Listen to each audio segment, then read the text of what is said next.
کہ جب انسان کے اوپر نہ غصہ سوار ہوتا ہے، یہ 12-13 منٹ بندہ گزار لے، خوشی کا بھی اتنا کا ٹائم ہوتا ہے اور غصے کا بھی، تو یہ گزار لے، اس کے بعد انسان کا دماغ جو بند ہو چکا ہوتا ہے غصے کی وجہ سے، وہ دوبارہ کام کرنا شروع کر دیتا ہے۔ یعنی غصے میں آئے ہیں، آپ فوری فیصلہ کرنے لگے ہیں، تو اس کو 15 منٹ کے لیے، آدھے گھنٹے کے لیے ڈیلے کر دیں۔ انشاءاللہ وہ جب ذہن حاضر ہو جائے گا، اس کے بعد جو فیصلہ ہوگا وہ پھر اس پر بعد میں پچھتانا نہیں پڑے گا انسان۔ تو یہ تھوڑا-سا وقت گزار لیں، اس کے بعد جو آپ کا دل کرتا ہے وہ فیصلہ آپ کر لیں۔ اور یہ جو مثلاً طلاق والا معاملہ ہے، میں بات کر رہا تھا، تو یہاں پر بھی یہ ہے کہ غصہ آیا، بندے نے اپنا حق استعمال کر لیا۔ لیکن اس کے بعد اب جو اسلام کا طریقہ وہ ہے کہ صرف طلاقیں ہیں، اور اس کے بعد وہ بیوی جو ہے اس گھر کے اندر ہی رہے گی، شوہر کے پاس ہی رہے گی۔ خرچہ بھی شوہر کرے گا بیوی کا، اس کا لباس، اس کا کھانا-پینا سارا شوہر کے ذمہ ہے، جب تک 3 ماہواری اس کی عدت پوری نہیں ہو جاتی۔ تو اب وہ 3 ماہواری وہ شوہر کے پاس رہے گی، اس کے گھر میں رہے گی، بلکہ اس کے کمرے میں بھی سو سکتی ہے، اس طرح بے شک۔ تو اگر شوہر جو ہے وہ اس سے بول لیتا ہے یا اس سے کوئی حرکت کرتا ہے، صلح ہو جائے گی ان کی۔ تو یہی غصہ بھی ہے، اب دیکھیں اس حالت کے اندر وہ غصہ برداشت، جس طرح کے ہمارے آج کل حالات ہیں، اللہ ہمارے حال پر رحم فرمائے، وہ ناقابل برداشت چیزیں ہو جاتی ہیں، بچیوں کو گھر میں لے جاتے ہیں، لڑکیوں کو لے جاتے ہیں، نہیں جی بس اس نے ہمارے ساتھ یہ دھوکہ دہی کی ہے، تو قدر نہیں کی ہماری، تو ہم نے یہاں پر رہنا ہی نہیں۔ تو حالانکہ ایسی بات نہیں، اسلام کہتا ہے ٹھنڈے دل سے، پہلی بات یہ ہے کہ غصہ فوری نافذ نہ کریں، تھوڑا سوچ لیں، 15 منٹ، 20 منٹ، آدھا گھنٹہ۔ اس کے بعد بھی اگر طلاق دے دی ہے، تو اس کے بعد 3 ماہ کا سوچنے کا موقع اسلام نے دی ہے۔ تو وہ 3 ماہ جو ہے وہ سوچا جائے، اگر اس کے اندر وہ سمجھ آئے جی غصہ نہیں ٹھنڈا ہو رہا، معاملات نہیں سلجھ رہے، یہ مسائل حقیقی ہیں، یعنی عارضی مسئلے نہیں ہیں یا وقتی ابھال نہیں ہے، حقیقی مسائل ہیں، تو پھر ٹھیک ہے، پھر 3 ماہ جب گزر جائیں گے تو عورت جدا ہو جائے گی، 3 ماہواری کے بعد جب وہ غسل کر لے گی، وہ ماہواری کا، تو وہ اب آزاد ہے، جہاں مرضی نکاح کر سکتی ہے۔ طلاق ایک ہی اسے ہوئی ہے، طلاق ایک ہی ہوئی ہے اور جہاں مرضی وہ نکاح کر سکتی ہے۔ تو اب یہاں پر بھی انسان کو یعنی غصہ اپنا سنبھالنا، اپنی ذات کو سنبھالنا اور سوچنے سمجھنے کا مقام اللہ نے عطا کیے ہے۔ اور ایسے ہی یعنی اگر ذاتی وجہ سے غصہ آ گیا ہے، کسی سے ناراضگی بھی ہو گئی ہے، تو وہ بھی اسلام کہتا ہے کہ 3 دن تک ناراضگی رکھ سکتے ہیں، کسی اپنے سے یا پرائے سے مسلمان سے 3 دن تک ناراضگی ہو سکتی ہے۔ ہاں، اگر کوئی ذاتی وجہ نہیں، کوئی دینی وجہ ہے، تو پھر لمبا بھی چل سکتا ہے، جس طرح اللہ کے نبی صلی اللہ علیہ وسلم نے وہ کعب بن مالک سے تقریباً 50 دن تک ناراضگی رہی ہے۔ تو دینی وجہ سے ان کو بولا تھا جی یہ لڑائی کا موقع ہے، اور ہم پر حملہ ہونے والا ہے، تو ہم اس سے پہلے کہ حملہ ہو تو ہم خود حملہ کریں گے، سب نکلے۔ تو کعب نہیں نکل سکے، تو اللہ کے نبی نے ان کا بائیکاٹ کر دیا، 50 سال دن یہ بائیکاٹ چلا۔ تو اس طرح کی وجہ ہے تو پھر ٹھیک ہے، اگر وہ وجہ نہیں، ذاتی صرف مسئلہ ہے، تو پھر 3 تک گنجائش، 3 دن تک ناراضگی رکھ لیں، بائیکاٹ کر دیں، اس کے بعد بولنا پڑے گا، ورنہ پھر انسان جو ہے وہ اللہ کے یہاں مجرم بن جائے گا۔ تو بہرحال یہ حدیث ہے اللہ کے نبی صلی اللہ علیہ وسلم، آپ صلی اللہ علیہ وسلم یعنی وصیت کرتے، نصیحت کرتے بندے کو دیکھ کر، یہ کس مزاج کا مالک ہے۔ کئی بندوں کو آپ نے وصیت کی، عبداللہ بن عمر ہیں، اس طرح ابو الدرداء تھے، اس طرح اور بھی کئی صحابہ کے بارے میں آتا ہے کہ کئی بندوں کو اللہ کے نبی نے مختلف موقعوں پر یہی نصیحت کی کہ غصہ نہ کیا کرو۔ یہ غصہ جو ہے یہ انسان کی جہاں عقل کو مار دیتا ہے، وہاں پر انسان کے مفادات پر بھی بہت بری زد لگاتا ہے، چوٹ لگاتا ہے۔ تو بہرحال یہ غصہ کیا کرو، اور اس کے علاوہ بھی آپ نصیحتیں کرتے رہے ہیں، وصیتیں کرتے رہے ہیں، مثلاً وہ میرا رب اللہ ہے، پھر اس پر ڈٹ جاؤ، اس طرح اور بھی ابو ہریرہ کو وصیتیں کی آپ نے۔ تو بہرحال موقع کی مناسبت سے اور بندے کے حساب سے اللہ کے نبی صلی اللہ علیہ وسلم وصیتیں کیا کرتے تھے۔ تو لہٰذا یہ ہمارے لیے بھی وصیت ہے اللہ کے نبی صلی اللہ علیہ وسلم کی کہ غصے سے پرہیز کیا جائے، تو اللہ ہمیں یہ حدیث سمجھ کر ان کے موافق عمل کی توفیق عطا فرمائے۔ ان کے متعلق کوئی سوال ہو تو آپ کر سکتے ہیں۔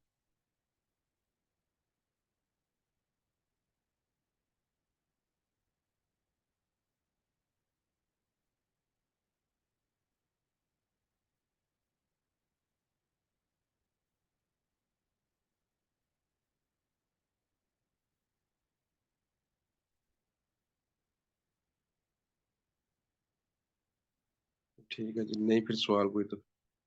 نہیں، کلاس تمام کرتے ہیں انشاءاللہ، پھر کل پڑھیں گے۔